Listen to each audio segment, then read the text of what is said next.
If you are anything like me and are just thinking, well, how the heck is this commission tag going to work out without auctions? You got a home here. Welcome to the Go Show, celebrating all things outdoors in this beautiful outdoor playground of a state, nation, and world that we live in. Joining us is Commissioner Goughnour. Now, he's going to help us out with what a commission tag is.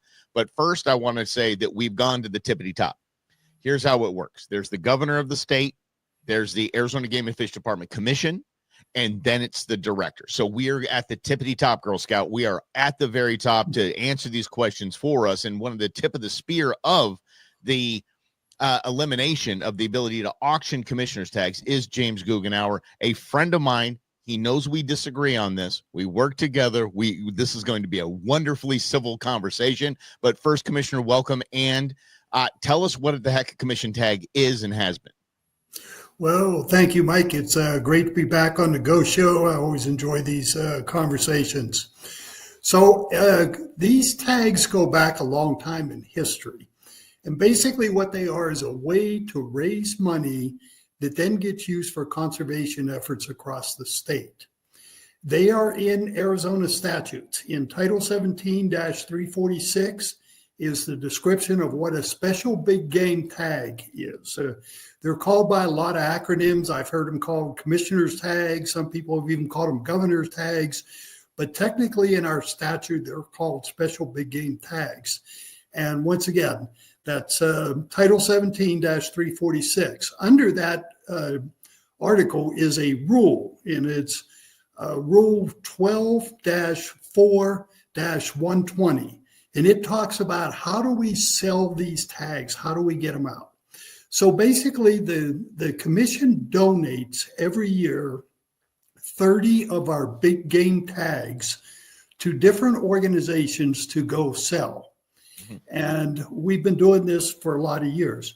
The proceeds from those sales come back to the department. And once again, this is per that rule and statute, and they get spent on that particular species. So as an example, if we sell a mule deer tag, whatever that money comes back as proceeds, it has to be spent on the management of mule deer, or deer in this case, right. Not specifically mule deer, but it goes to that particular species. And we say the management of it because that can cover a lot of different things. You know, it can do conservation work, it can do surveys, it could do water hauling. There's different areas that those dollars can be spent on.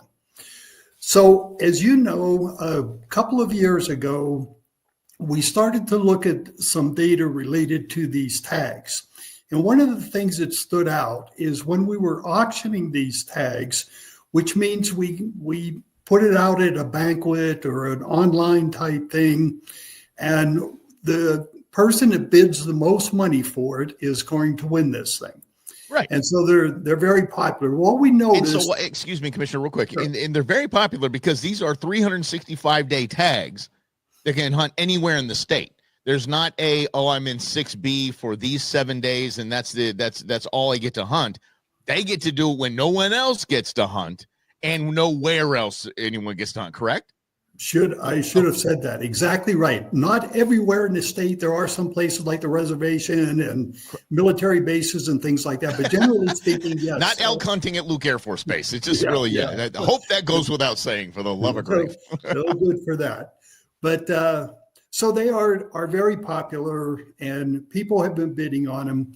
But we noticed a trend where the same people were bidding on these tags and winning the tags, quite frankly. And so the commission compared that to what we call our North American model of wildlife conservation that's made up of 7 different tenets. And one of those tenets talks about an equal opportunity for all.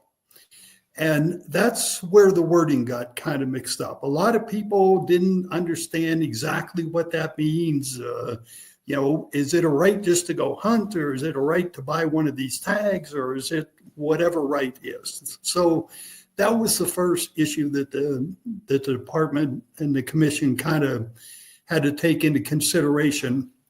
The second was they brought in a hell of a lot of money. And to this day, wildlife in Arizona is better because of the auction tags, because of the money that was put back into those species. Here. So for the commission, it came to more of an ethical question. Do we want to follow our guidance of the North American models, which is entrusted by the commission, because all wildlife is held in a public trust in the state of Arizona. The wildlife belongs to the people in the state of Arizona. They don't belong to the commission, the department, the animal groups, or anything like that. Or do we side on, hey, it's only a few animals and we can make a lot of money on these, and it does good for conservation across the state? At the end of the day, the commission said, we're going to stand on the ethos of hunting because this is what most hunters believe in. And we said back in 2024, during our June commission meeting, the commission agreed that for one more year, we would allow an auction tag, but only one, and then the other tag that gets distributed to the different groups had to be a non-auction format sale. So we've done that. We have just completed the last auction sale in the state of Arizona. Mm-hmm. So as you alluded at the beginning, I wrote an article. You can see it on the web and talk about it here on the podcast. We can probably post it here. But it talks about the philosophy and where we're going, and we are turning the page is the term that the commission is using. No longer debating if we're going to do this or how we're going to do this. So a year ago, a lot of our wildlife conservation organizations, we call them WCOs, were asked to submit different non-auction formats that these tags could be sold. So over the past year, we have received a few ideas. Some we said are good ideas, and we're going to implement those going forward, starting this year. Some of them were not such good ideas, and we had some legal issues associated with them. For your listening audience, I never knew this. This was a new learning experience for me the last couple of years. But there's a bunch of state rules regarding raffles. Mm-hmm. I always thought anybody can hold a raffle. Right, the PTA holds a raffle, for the love of grief. Like, anyone should be able to hold a raffle, but technically, I think in a lot of states, it's gambling, right? It is, and that's the dilemma that a lot of states are afraid of, that this could cross over to a gambling side. So our wildlife conservation organizations have done a great job of identifying which states this could be a problem in. There are some, believe it or not, that don't have any issues. There's about a dozen states that say, we don't care. You can sell raffle tickets here at all. Yes. So we want to use that to our advantage. Some of these organizations are saying, okay, so now it's just not just Arizona that we can sell these tags. There are a few other states that we can go market the tags to legally. There's no question about it, and we can raise more funds. Okay. So that's where the debate is kind of going, and we're looking forward to these new formats that's going to help us raise money. And right now, we can't put the toothpaste back in the tube. It's done. We did this. We voted 5-4 with the, 5-1, 4-1. What was it? 4-1 was the 4-1, yes. 4-1, excuse me. I get the Supreme Court. I see you guys in those really cool chairs in the commission meetings at HQ, and I'm thinking it's very Supreme Court-like. So it's already been voted on. We're not putting the toothpaste back in the tube. We're not looking back. We're moving forward. And I think one of the biggest debates, because for me, the debate's over because, again, we can't put the toothpaste back in the tube, is the difference between opportunity for all and equal opportunity for all in that definition. So essentially, and I'm not trying to shut you down, Commissioner, by any stretch, but I mean, that debate's over. So it's like, okay, well, no need to talk about that anymore. This is what the commission said. It's equal. We're going to move forward with that. And again, I'm optimistically cautious about what happens next. So let's talk about that. What happens now? What will we see with these 30 amazing tags that everybody wants? What are we going to see with these? Excellent question. You're good at your job here, Mr. Russell. Don't keep the bar set low, Commission. Keep it set low. Can't fall off the floor. So during our June commission meeting, where we traditionally issue these 30 tags, the commission is going to again issue up to 30 tags. We don't have to issue all 30 of them, up to 30 tags. The process that's going on right now is the wildlife conservation organizations are submitting requests to the department and to the commission to say, yes, I want to go sell one of your tags. And let's take a critter group, for example, the elk group. They will submit a letter and say, we are requesting 2 elk tags for the 26-27 season. We do this a year out. So we have lots of time to get ready for it. We know who the hunter is. He or she can make her plans to do the hunt, get a guide, whatever they want to do. So we do it a year out. So in June, we will start to issue those tags again with the caveat that they must be sold using a non-auction format. So some other format will be out there to go do it. And I'm happy to say organizations are stepping up and taking these tags, and we look forward to hearing the lots of different ideas that people have to sell these tags for us.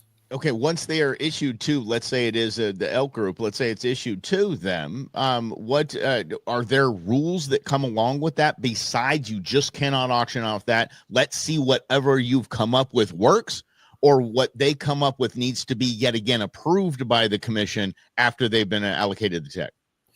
Yes, that's the application period that we're in right now, Mike. So when they submit this letters, the elk group, and say, we'll take 2 of those tags, they will then describe to the commission how they're going to sell it, how they're going to market it, and any expenses or what their process is going to be. So not only does the legal department at the department look at that, but then the commission evaluates it, and we say, yes, this is a good format to go sell these tags. And then they are authorized to go begin, raffles or whatever format they come up with to go sell those. They can still be sold at their banquets. And in fact, I was talking to one group that had this, I thought this was a pretty good idea. They're going to sell raffle tickets online, but then the day of their banquet, they're going to have those raffle tickets for sale outside of their facility where they're holding their banquet. So you don't have to go. Why is outside important? Because you don't have to pay the entry fee to go into the banquet if you don't want to. If you kind of like no purchase necessary. Void no where purchase necessary. Come down and buy a raffle. So lots of good ideas coming forward there, and we'll see how this works out. But it's an exciting time to go forward and see how this is. One other important piece of this is, and this kind of is related, and for the hunting community that's out there, especially those who look at some of the animals in Arizona, we do have record mature class animals in the state of Arizona. That's why everybody wants to hunt here. Literally every time that there is a draw for just a normal hunt in the state of Arizona, we set a record on the number of applicants that are putting in. Non-residents, we limit to 10% of the tags that we issue in the state. And I'll tell you, we hear mightily from them that they want more. They want more to come here to state. What's important for our commission is that we don't recognize trophies in the state of Arizona. I was just going to point out that you said record class and not trophy. Your verbiage, I think, was very intentional. Exactly. And there's a reason for that.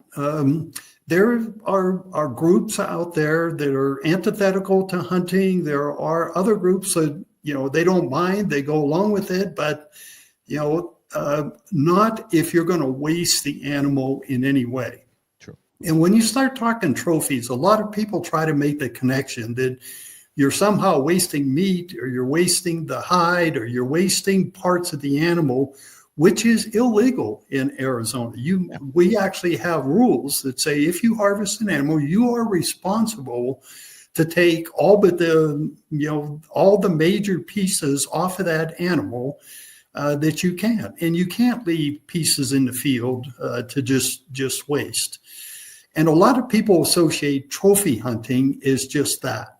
Mm-hmm. So just to eliminate those optics, years ago, before I was even on the commission, a former commission went through and took the word trophy out of all of our state statutes, all of our policies, all of our department documentation.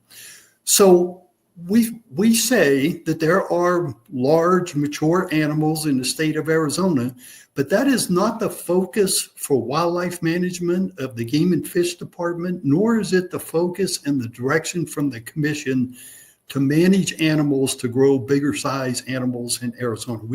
We simply don't do that. That's not what the average hunter wants. The average hunter is out there to harvest animals, to get meat for his family, yes. And that's what we support. And by the way, and don't sleep on the heart. You need to have the heart. The heart is fantastic. If you haven't tried it, please. It's lovely. The liver in the rib meat, which is always usually discarded. I mean, come on. There's just tune into this show. We will get you right on how to properly harvest an animal. So let me ask you this, because we're talking with Commissioner Goughnour on the elimination of the ability for these critter groups to auction off the commissioner's tags. Now, and I'll call them the commissioner's tags again. Some people call them governor's tags, or some people called them auction tags for years and years. So right. Not anymore. We're not going to call them auction tags. I want you to talk directly to the me's of the world. I want you to talk to the me's of Arizona, excuse me. And I believe we're the first state to do this, correct? We are. Trendsetter, you. So talk to the me's of Arizona, and then the we the people in the other states that go, this is crazy. I don't want to do this. Talk to me about now the $500,000 tag, the $400,000 tag, the $700,000 tag. Now, if it goes to like a raffle format, I'm just assuming, why does that spend for conservation, that fundraising for conservation, now that falls on me? Now I feel kind of obligated. Well, I guess I'll kick in $100, but I didn't want to. I didn't mind that this rich dude was here giving us a $700,000, but I want conservation to continue. Now this falls on me. Talk to me about this. Absolutely. And a great segue. I mean, that's the next thing we talk about. And we've had this conversation before, Mike, and I think we were even talking on your show that for years, there's been a perception that the commission and the department and the agency, we're all about the money. You know, all we're trying to do is sell tags or sell licenses. We're just trying to raise money. All our discretionary type items that we offer out there to the public, there's a good reason to have those things. We call them discretionary because these are things like point guard and bonus points and things like that you can have a discretion to go purchase these things. But the reason behind all that is the Arizona Game and Fish Department is self-funded.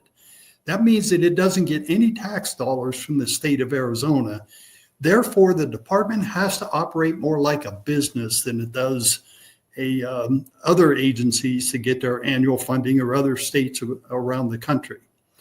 So by the commission taking this decision and saying we're not going to do auction tags, we're sending a message out there. We are representing the average hunters in the state of Arizona. We are not focused on big spender guys who can put a lot of money towards these tags. Our hope is that the average people in the state of Arizona and where we can sell these tags, that they will step up and buy one of these $10 raffle tickets, because there's more money if a lot of people go buy those $10 raffle tickets than one person who's paying $500,000 for this tag. And it's an opportunity for everyone. So the commission is saying we are standing up for the average hunters in the state of Arizona. We want people to recognize that it's not about the money. It never was about the money for this commissioner, but more importantly, it's the ethical right thing to do to represent the people in the state of Arizona. And hopefully everybody will look for these online. I'm sure most of your listeners might get the emails to go buy these things and to purchase them, watch for them and where you contribute. They're only like $10. I mean, they don't even charge a lot of money for these tags. So hopefully people will chip in and realize that this is it. This is going to be phenomenal. And I don't know how we can figure this out, but I think it would be a great thing to take an average hunter. I'm going to say Mike Russell right there. Mike Russell wins one of these elk tags and he gets to go on this hunt of lifetime where he can hunt all year. What a great opportunity it is to film Mike's hunt, make a documentary out of that, promote that we want these average hunters out here for these lifetime hunts, and not just somebody who can afford it every other year to buy that tag. So what, and I love where you're going with that. I love the Mike Russell wins the thing. I love the entire story. I love the premise of that story. Okay, so let's ask this. And I know you have an aerospace background. I love your background. There's failure is not an option in a lot of cases, right? There's like, we know we do not have. You've had your hands on Mars rovers. Failure is not an option. So are we moving forward with failure is not an option? This is going to make the 700 grand. This is going to make the 500 grand. We are going to be equal. Is there a plan B or no? What do we do if we look back and go, damn it, we only made 100 grand. We need to make up the $600,000 fall. Yeah. Good question. And this gets into the weeds a little bit. So I'll answer it a couple of different ways. There are other funding sources that are available. Part of this money that comes back for the specific species that we're talking about. And let's continue with the elk theme that we're doing.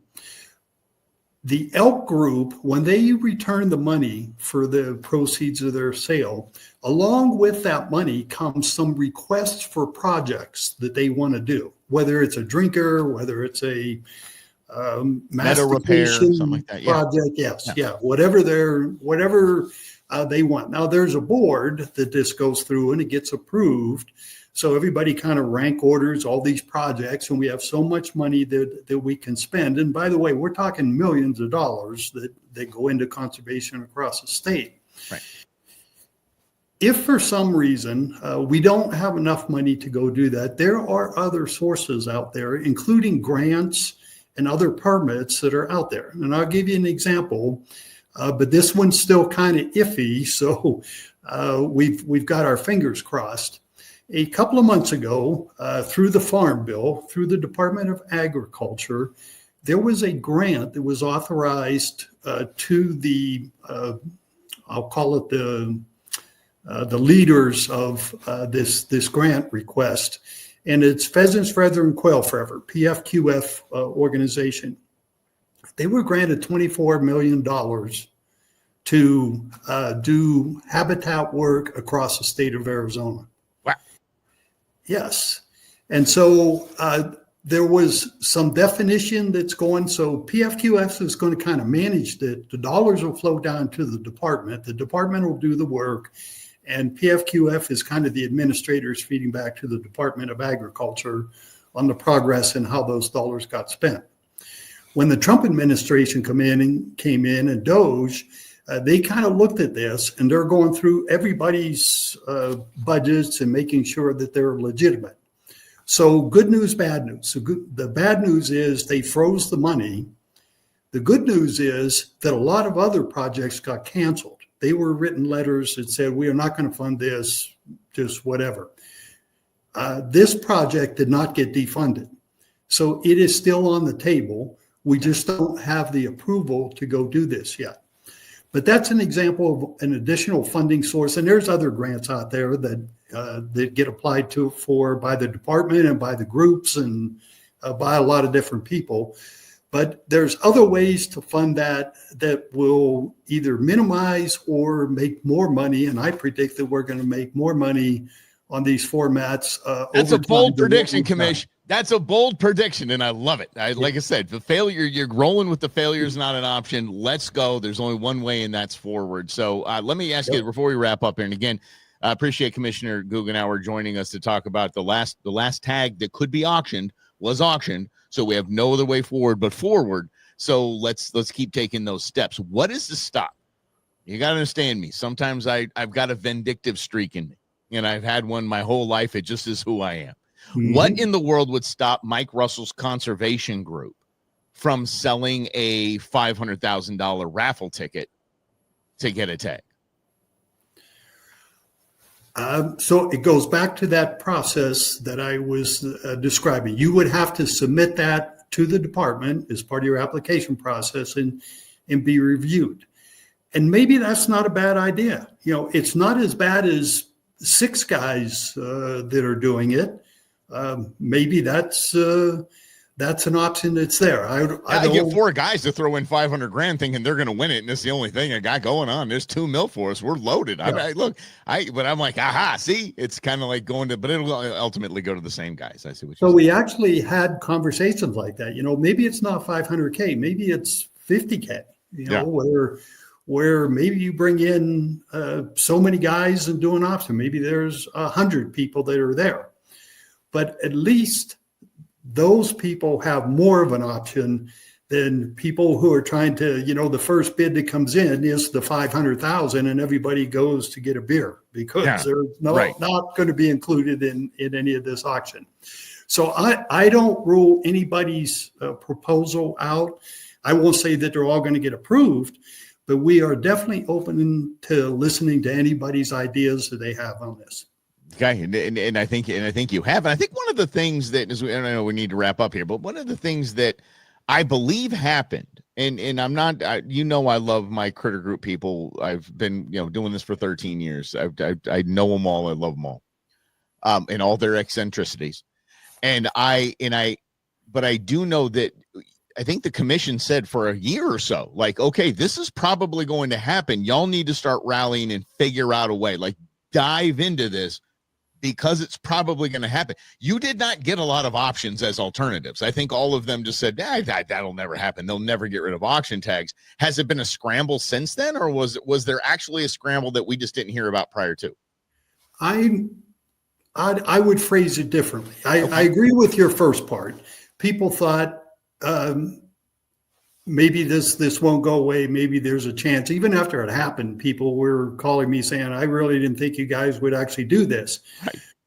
But I think now that a year has gone by and people are starting to look at it a little bit differently and going, okay, so maybe this isn't such a bad idea. Maybe I kind of get the idea that now everybody's got an opportunity. So how do I get on board? The questions we're getting today, Mike, is just what you said. Would this type of a format be something that's acceptable to that? And that goes to the department, and they're the ones who make that decision on there. But I'm encouraged that, some group said, absolutely, we're going that way. We understand the commission's direction. We're going to do our best to go do these raffles.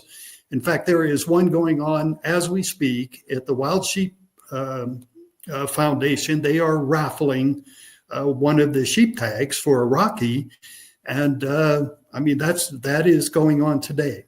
Okay. So some people jumped right on board and said, we're going to be at the front of this. We're going to make the best of this, come up with new ideas. Others are coming along slowly and they're getting there. And it might take a couple, 3 years for people to get on board and get used to this format. But more and more, I see momentum growing for that. Okay. When are we going to know if it worked or not? We'll know. As we go forward, as we go through that HPC process, and we look at, are we funding as many projects as we did? Forget about where the money comes from here. Are we funding as many projects for wildlife management as we've done in the past? And if the answer to that is yes, we're doing as many as we always did, or we're doing more, then we say this was a huge success. But I think we'll get there. It might take a year or two, but I'm confident that that's the direction we're headed. In the years we've worked together, if I have learned one thing, it's don't bet against Commissioner James Goughnour. If he says it's going to be, it's going to be. So I'm very thankful for you being here. I'm thankful for you taking the time. We'll put up a link to the article, and you can check it out. And if for nothing else, this is something for your buddies that are like, oh, this is never going to work, this and that. Just read it through. Read it through. It's from the man himself, the man who brought this to us, and I think it's well written, and it'll help you put some ammo in your pocket to defend this idea. Perfect. I want to thank you, Mike. I always love doing this show with you. You're, first of all, the best informed that I get to speak to on these things. But you ask deep questions. I know you think about it and you prepare for these interviews, so I appreciate that. One more thing, if you go to the Arizona Game and Fish website, azgfd.gov, there's a click there for commissioners with my email address. So if anybody wants to reach out to me personally with a question or a follow-up, you can do it on that link, and be happy to respond to those. And he's great at email. I'm not. He is infinitely better at email than I am. All right, Commissioner James Goughnour, thank you so much. Thank you for hanging out with us. This is The Go Show, celebrating all things outdoors in this beautiful outdoor playground of a state, nation, and world that we live in. We'll see you tomorrow for FAFO Friday.